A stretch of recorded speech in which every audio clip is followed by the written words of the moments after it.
January 1942, the skies above the Pacific are a battleground. The sun hangs low, casting an orange hue over the turbulent sea below. In the cockpit of a P-40 Warhawk, 28-year-old pilot Captain Jack Smith grits his teeth, his hands steady on the controls, as he stares into the sea of Japanese Zeros closing in. The deafening roar of engines fills the air, a soundtrack to the chaos. His squadron is outnumbered, yet there's no panic in Smith's eyes, only calm resolve. A familiar voice crackles over the radio. "We've got this, Smith. Follow your lead." His wingman's words are barely audible over the roar of the engines, but the message is clear. They're in this together. Suddenly, the first wave of Japanese fighters dives toward him, their guns blazing. But Captain Smith doesn't flinch. He knows what they don't. The P-40 may not be the fastest or most agile fighter, but it's deadly when used with the right tactics. With a controlled breath, he pulls the stick hard, the Warhawk lurching into a sharp, nearly vertical climb. His pursuers follow suit, confident they've cornered their prey. They don't know it yet, but Captain Smith's most dangerous weapon isn't his aircraft, it's his mind. The Pacific War, early 1942. The sun rises over a region that has already been marked by the brutal clash of empires. The United States, still reeling from the shock of the attack on Pearl Harbor, is locked in a desperate struggle with Japan for control of the vast Pacific Ocean.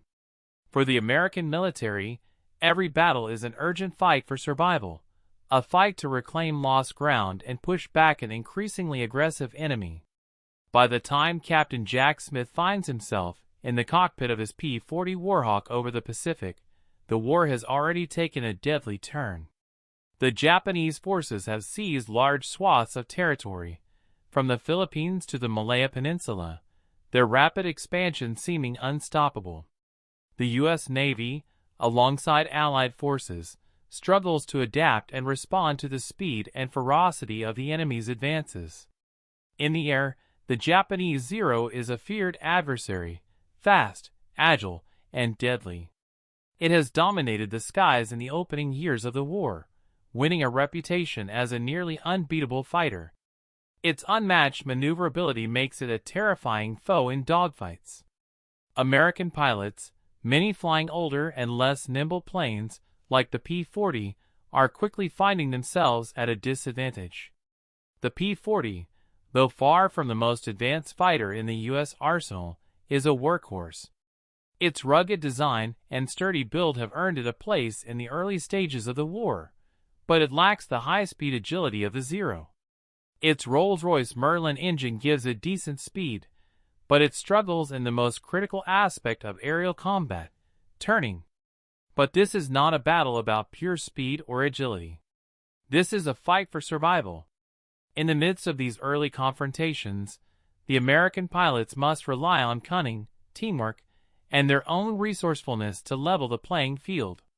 Captain Smith's squadron, stationed on a small airstrip in the Pacific, has been tasked with holding back a growing wave of Japanese forces. Every day, more Zeros appear overhead, seemingly more numerous than the day before.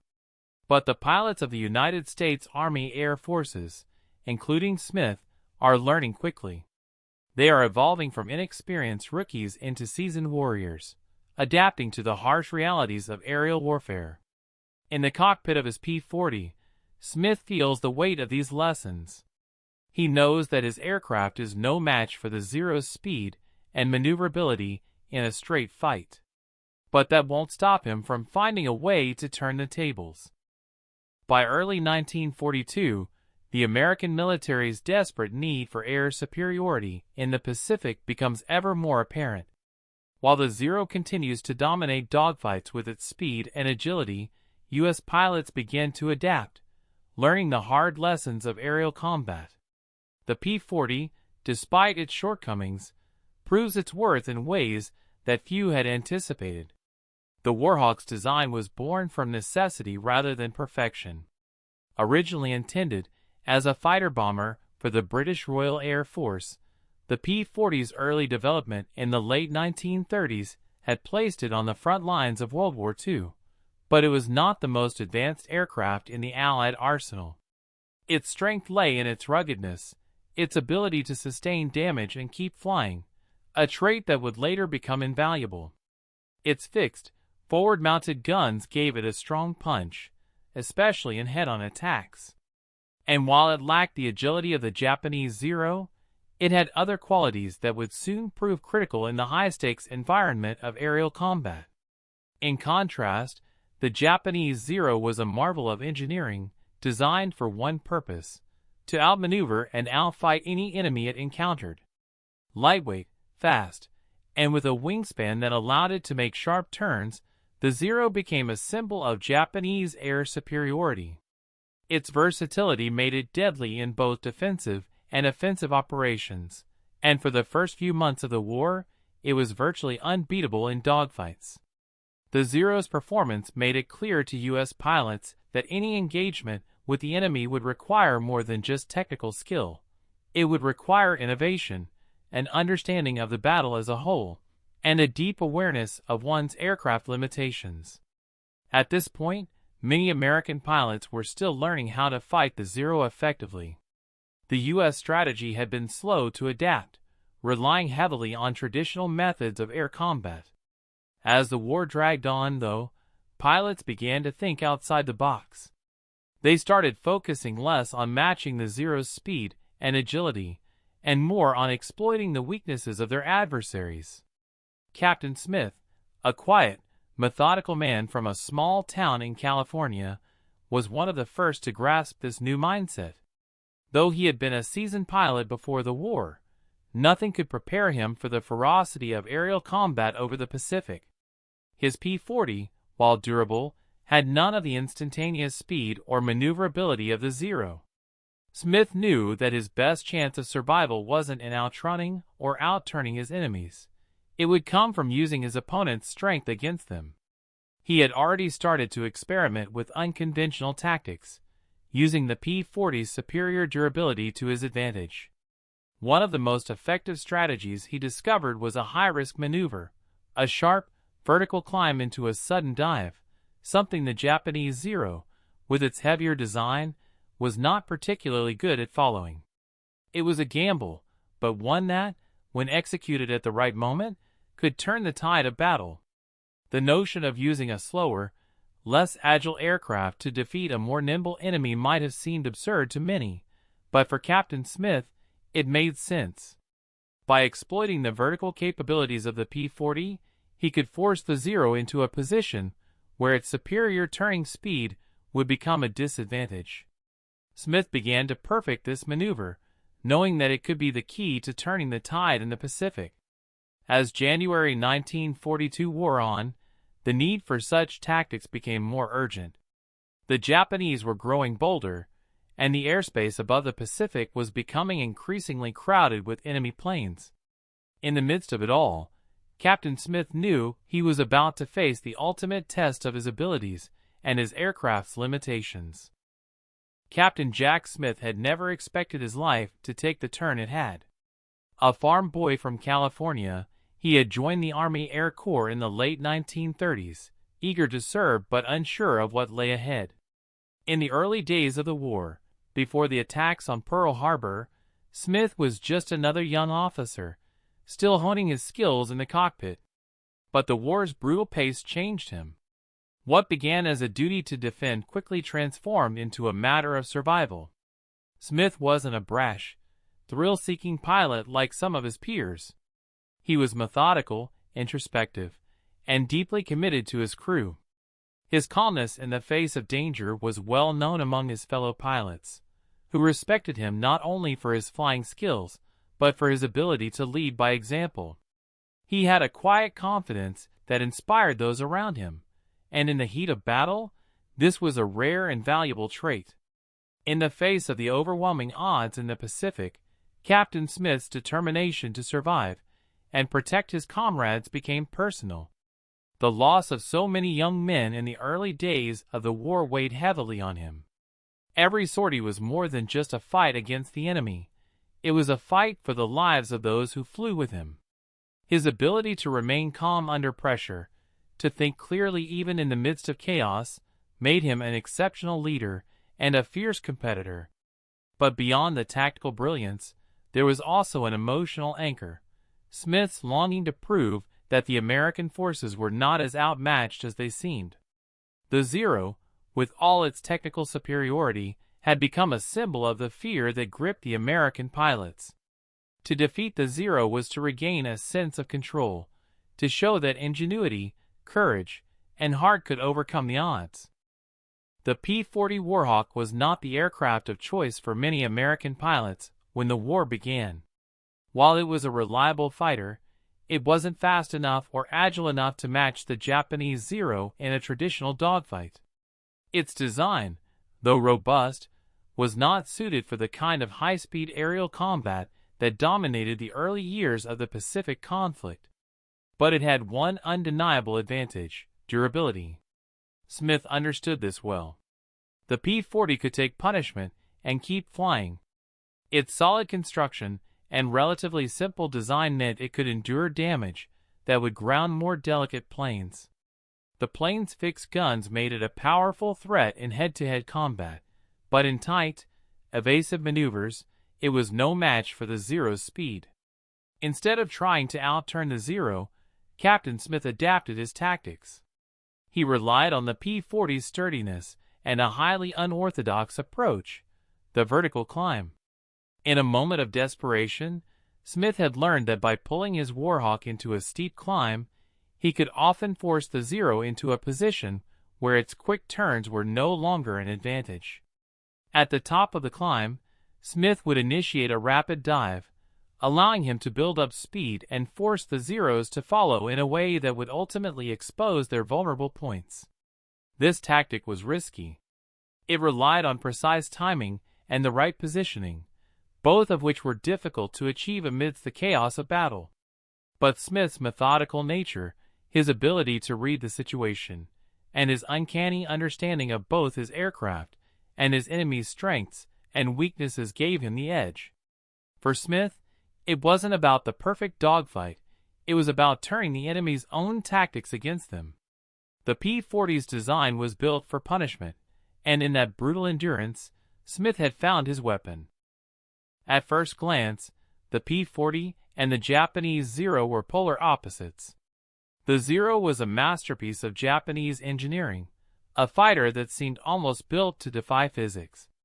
Lightweight, with a wingspan designed to facilitate incredible maneuverability, the Zero was deadly in close-quarter combat. It could execute sharp turns and outmaneuver almost any plane in the sky. The American pilots, including Captain Smith, knew that if they could not match this maneuverability, they had to find another way to fight. The P-40, on the other hand, was slower and less nimble. It was built more for endurance than agility, and while it had a powerful armament, 6.50 caliber Browning machine guns, its design made it less effective in tight, twisting dogfights. The Warhawk's thick armor and sturdy construction were its most notable features, but they came with a price: weight. And weight meant slower acceleration and less agility, especially when compared to the light and nimble Zero. But Captain Smith and his fellow pilots began to realize that the P-40's perceived weaknesses could be transformed into strengths. The heavier build of the P-40 made it less susceptible to the extreme G-forces that the lighter Zero pilots often endured in sharp turns. By staying in control of the plane's speed and altitude, Smith could counter the Zero's superior agility. The key to overcoming the Zero, then, wasn't in trying to outperform it in its own game.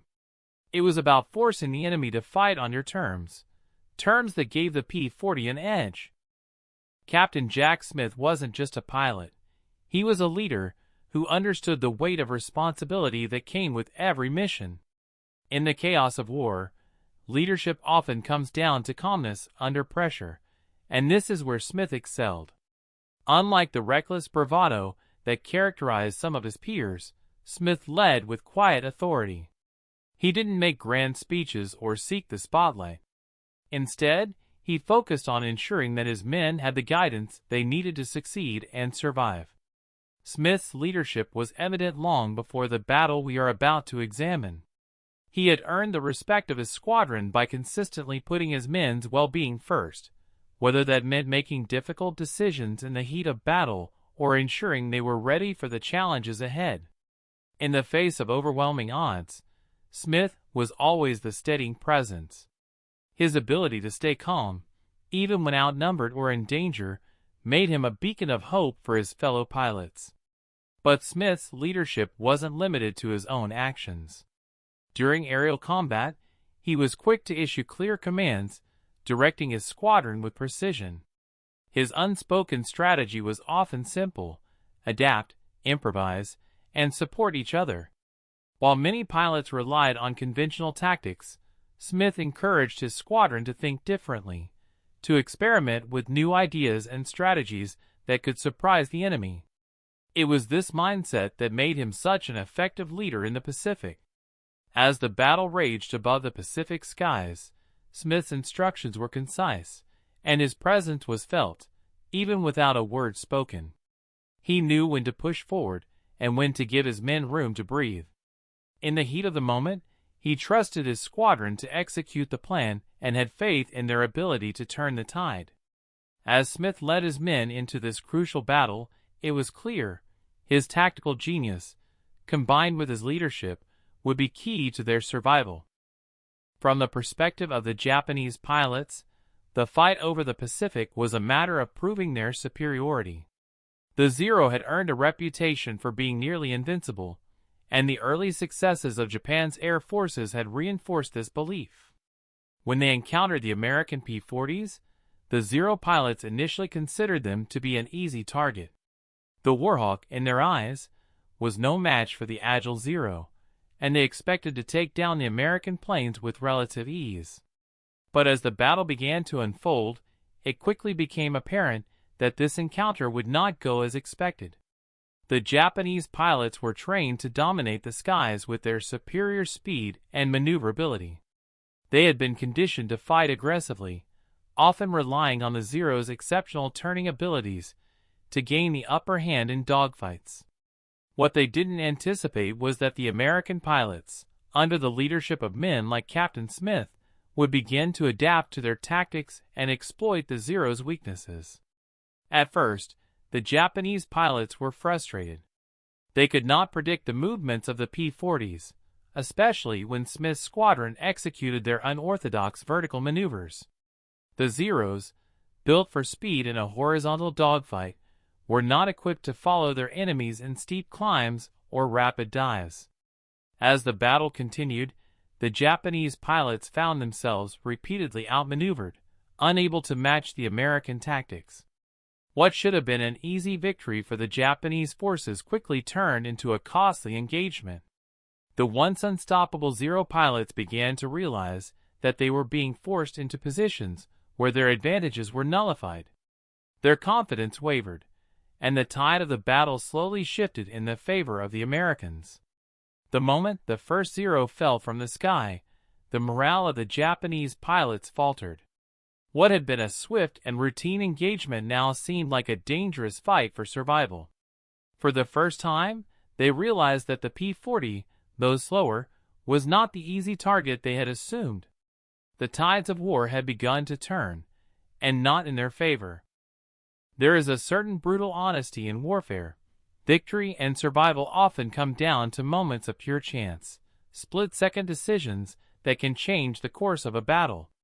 But beyond these moments of luck and timing lies something more fundamental: the bravery and ingenuity of the individuals who face the unimaginable day in and day out. Captain Jack Smith's actions in the sky over the Pacific serve as a stark reminder of this deeper truth. His success against the Japanese Zeros was not due to sheer skill alone, but to a sense of purpose that transcended the technicalities of aerial combat. In the heat of battle, Smith relied on more than just his knowledge of tactics. He trusted his gut, he trusted his squadron, and most importantly, he trusted that they were capable of doing what others thought was impossible. For the Japanese pilots, too, there was a moment of moral reckoning. They had come to this battle with the conviction that their superiority was unquestionable. Yet the reality of war soon stripped away any notion of invincibility. In the face of unexpected tactics and innovation, the Japanese pilots had to reconcile their training with the reality of an opponent who refused to give up, even when the odds were overwhelmingly against him. This event, though overshadowed by the larger struggles of the Pacific War, serves as a reminder that war is not always about the greatest weapon or the fastest aircraft. Sometimes, it is about the bravery to adapt, to fight with purpose, and to face the enemy with the belief that survival is not just possible, but inevitable. The battle reached its apex in the blink of an eye. As the first wave of Japanese Zeros dove toward Captain Smith's P-40, the tension in the cockpit became almost tangible. The roar of the engines filled his ears, but beneath that cacophony, Smith's mind was calm, focused, calculating. He had flown countless missions before, but this one felt different. The odds were overwhelming, the enemy forces far too many. Yet, in this moment, everything slowed down. His hand gripped the control stick tightly. His eyes scanned the skies, observing the positions of the other P-40s and the oncoming Zeros. It was now or never. He saw it, the gap in the attack. The Japanese pilots were confident, too confident. They were coming at him from multiple directions, but the formation was far from perfect. They underestimated the maneuverability of the P-40 in the vertical. Smith wasted no time. He pushed the throttle forward, the P-40 leaping into the air as the engine roared to life. The sudden climb was steep, so steep that it pushed the limits of the aircraft's design. The plane's tail lifted, and the horizon tilted as he shot upward, pulling the G-forces against his body. The first Zero followed, and then another. Smith's heart raced, but his focus never wavered. Behind him, his wingman, Lieutenant Harris, saw what Smith was doing. The maneuver wasn't just bold, it was audacious. But it was working. As the Zeros continued their pursuit, the American pilots began to realize something. Their slower, less agile planes were pulling away from the Japanese fighters in a way they never thought possible. Smith reached the top of his climb, the world around him a dizzying blur of clouds and sky. The Zeros, in hot pursuit, had followed too closely, their wings straining against the altitude. This was the moment he had prepared for. Smith pushed the stick forward, the P-40 diving toward the earth at breakneck speed. The gravity of the descent was immediate, the nose of the Warhawk pointing directly at the enemy fighters below. The Zeros had no choice but to follow. As they turned downward, Smith knew they were about to enter his kill zone. The tables were now turned. The first Zero attempted to break away, banking hard to the left. But Smith was already anticipating the move. He opened fire, the burst of .50 caliber rounds tearing through the air. The Zero exploded in a flash of fire and debris, its tail spinning wildly before it crashed into the sea below. Smith didn't pause to celebrate. The second Zero was already in his sights, attempting the same maneuver. He pulled the trigger again, another stream of bullets ripping through the sky. This time, the Japanese pilot couldn't evade. The second Zero fell from the sky, its wings disintegrating in a cloud of smoke. But Smith wasn't done. His squadron, encouraged by the success of the first two kills, followed suit. What began as a desperate attempt to survive had turned into a calculated and effective counteroffensive. In those crucial moments, Smith had not only outmaneuvered the enemy, he had completely shifted the momentum of the battle. As the seconds stretched into minutes, the numbers began to tell a new story. What had started as a certain defeat had now turned into a slaughter. The once confident Japanese pilots were no longer so eager to dive into the fray. They had underestimated their American counterparts, and now, with nearly a dozen of their own planes already downed, their morale began to fracture. Smith's mind raced, calculating the next steps. The odds were still stacked against them, But now, for the first time in this battle, it felt as though victory might be within reach. The P-40s, despite their perceived inferiority, had become the deadliest force in the sky. The tide of the battle had shifted, but the fight was far from over. The Japanese pilots, though shaken by the loss of so many of their comrades, regrouped quickly. Their leadership had been challenged in a way they never expected. The Zero, for all its speed and agility, was vulnerable when faced with an enemy who refused to fight on its terms. Captain Smith knew the opportunity was fleeting. He could feel the weight of every decision he made now, the lives of his squadron riding on his next move. He couldn't afford to falter. His heart pounded, but his hands remained steady as the P-40 dived once again. The seconds felt like hours, each movement critical. He lined up on his next target, another Zero coming straight at him, its guns blazing. Smith didn't flinch. He saw the angle, the opening.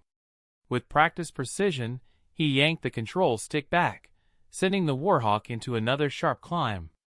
The Zero followed, just as the others had. But now the Japanese pilots were starting to hesitate, to second-guess their moves. That brief pause, that slight delay in their attack, was all Smith needed. The P-40's powerful engine roared as it climbed higher, its tail heavy with the weight of its climb. The Zero, eager to follow, banked hard to the left, trying to cut Smith off. But by now, the American pilots had learned how to anticipate the moves of their enemies. Smith adjusted his position with uncanny timing, lining up his shot, waiting for the perfect moment. When it came, he didn't hesitate. His fingers squeezed the trigger, sending a deadly stream of fire into the Japanese fighter. The Zero's wing exploded in a flash of light, and it spiraled down, trailing smoke as it plummeted toward the ocean below. Another one down. This wasn't just a battle of aircraft. This was a battle of wills. Captain Smith's calm resolve, his ability to see the battlefield as a series of moves and counter-moves, had given his squadron a fighting chance. The Zeros, once so confident, were now struggling to cope with the relentless precision of the American pilots. The skies that had once seemed so wide and full of opportunity for the Japanese were now closing in, turning into a deadly trap. One by one, the Zeros were falling. Smith's squadron, inspired by their leader's audacity, began to score victories of their own. Lieutenant Harris, his wingman, took down 2 more. Sergeant Thompson, a newer pilot, followed suit. The P-40s, once considered inferior to the nimble Zero, were now showing the enemy just how wrong they had been. It wasn't just about the kills, though. It was about the psychology of the fight.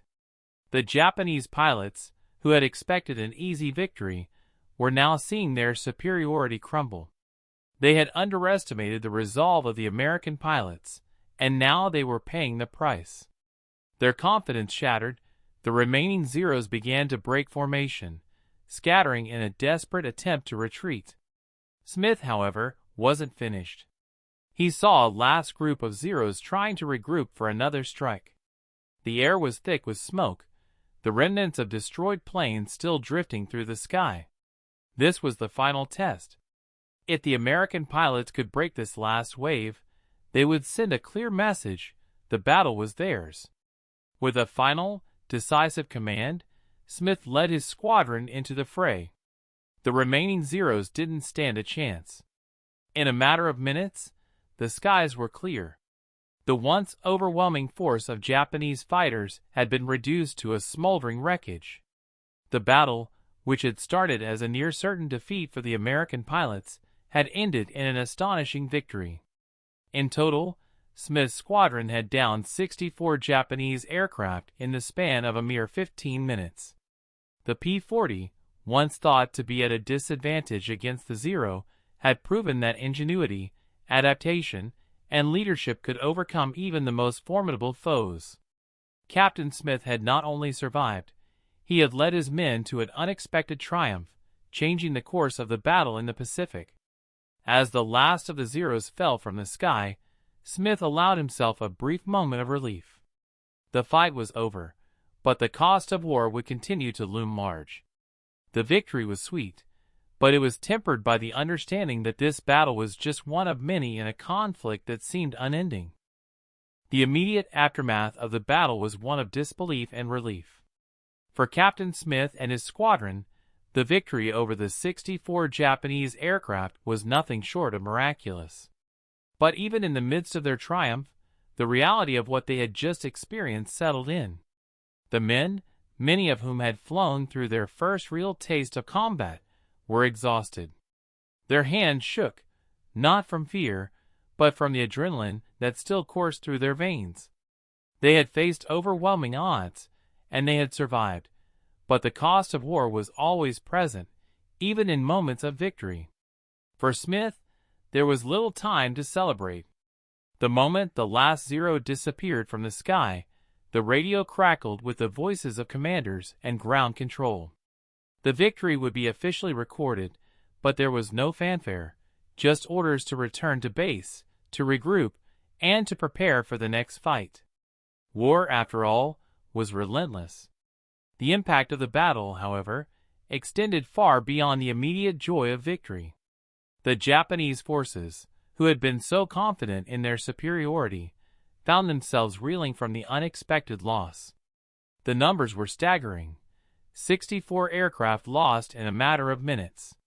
The Zeros, once thought invincible, had been brought down by the very tactics they had dismissed as inferior. The consequences of this loss were immediate and profound. Japanese command, initially hesitant to acknowledge the failures of their pilots, soon realized that this defeat represented something much larger than just a temporary setback. The loss of so many aircraft in such a short time shattered the myth of the Zero's invulnerability. It exposed cracks in the Japanese air strategy, forcing them to rethink their approach to fighting American forces. Their confidence, which had been built on years of unchecked victories, began to falter. If the Americans could defeat the Zero in such an unexpected manner, what other surprises were the Allies hiding? The psychological shift was significant. In one battle, the balance of morale had swung dramatically. The once dominant Japanese pilots were now questioning their superiority, and the Americans, who had long felt the sting of defeat, began to believe in their own capacity to win. It was a turning point, not just in the battle itself, but in the broader scope of the Pacific War. For the American military, this victory was seen as a beacon of hope. It was proof that even in the darkest days of the war, innovation, leadership, and courage could overcome technological and numerical disadvantages. The defeat of 64 Japanese aircraft by a small squadron of P-40s would go down in history as one of the great underdog stories of the war, a testament to the resilience and ingenuity of the American fighting spirit. As the dust settled and the immediate thrill of victory began to fade, the true weight of the battle's significance began to take shape. For Captain Smith and his squadron, the aftermath wasn't just about the number of planes they had downed or the immediate tactical advantage they had gained. The psychological shift in the Pacific theater was far more profound. This battle, in which American pilots had turned the tide against overwhelming odds, sent ripples throughout the Allied forces. It was a game-changing moment. Word of the American victory quickly spread through the ranks. Pilots across the Pacific, many of whom had been fighting with uncertainty and fear, found new hope in the tactics Smith had employed. The myth of the Zero's invincibility had been shattered. In the following days, American pilots began to adapt more aggressively to the challenges they faced, emboldened by the success of their comrades. The once overwhelming superiority of Japanese air forces had been challenged, and that belief in American ingenuity began to fuel a broader sense of confidence. Smith's victory was widely acknowledged within military circles, and the strategic implications were clear. The Japanese had learned a painful lesson. Technology alone couldn't guarantee victory. Over the course of the war, their air superiority would slowly erode, as the Allies developed better tactics, better technology, and, most importantly, a better understanding of their adversaries' weaknesses. But despite the immediate triumph, the victory came at a cost. The battle had been hard fought, and although the American pilots had emerged victorious, they had not done so without sacrifices. The P-40s, despite their success in this engagement, were aging planes, and their ability to continue to keep up with the rapid technological advancements of the war was limited. The aircraft that had helped Captain Smith's squadron achieve this remarkable victory would eventually give way to newer models, such as the P-51 Mustang, which would dominate the skies in the latter years of the conflict. Still, the P-40 had proved its worth in this moment. A final flourish before its time would come to an end. For the Japanese, the loss was not just a tactical one, but a psychological blow that they would struggle to recover from in the short term. The idea of invincibility that had propelled them to early victories began to erode. In the coming months, the Japanese command would rethink their strategies in the Pacific. They would shift their focus to new aircraft designs, but the failure of the Zero to maintain its dominance, even in the face of superior tactics, had permanently altered the course of the war. On the ground, the impact of the battle was equally significant.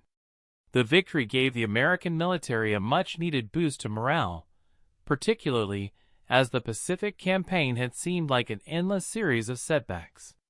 The momentum created by Captain Smith's bold maneuver and the subsequent success in this battle played a crucial role in shaping the Allied strategy moving forward.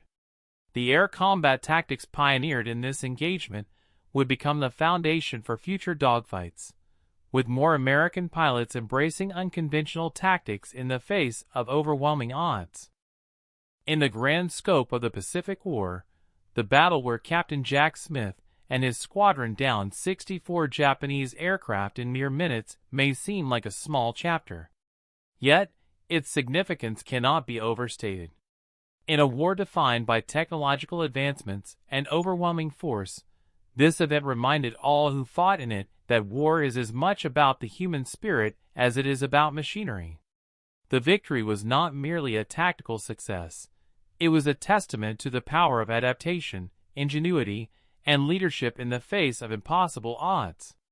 Captain Smith's decision to defy the expectations of both his enemies and his allies, using a seemingly inferior aircraft to outmaneuver one of the world's most formidable fighters, stands as a monument to the resourcefulness that defines wartime innovation. In that moment, the P-40 Warhawk was more than just a plane.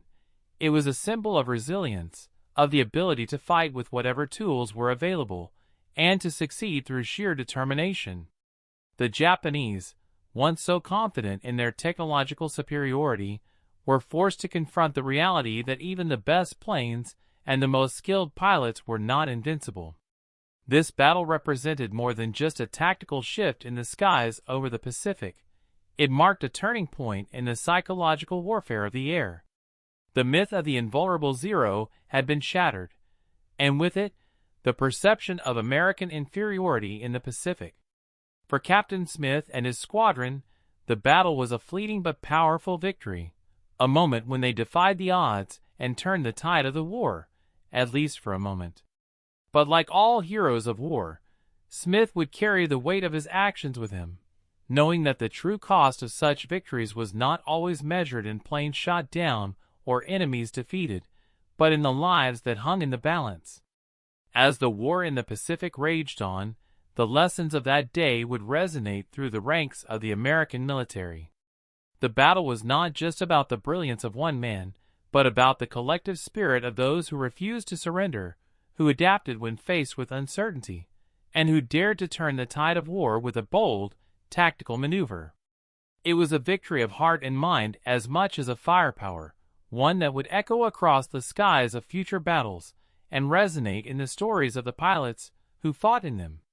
In the end, what Captain Smith and his squadron proved was timeless. In the face of overwhelming adversity, courage and innovation can achieve the impossible. And while the world moves forward and the technologies of war continue to evolve, it is the human spirit, ever resourceful, ever resilient, that remains the greatest weapon in the fight for victory.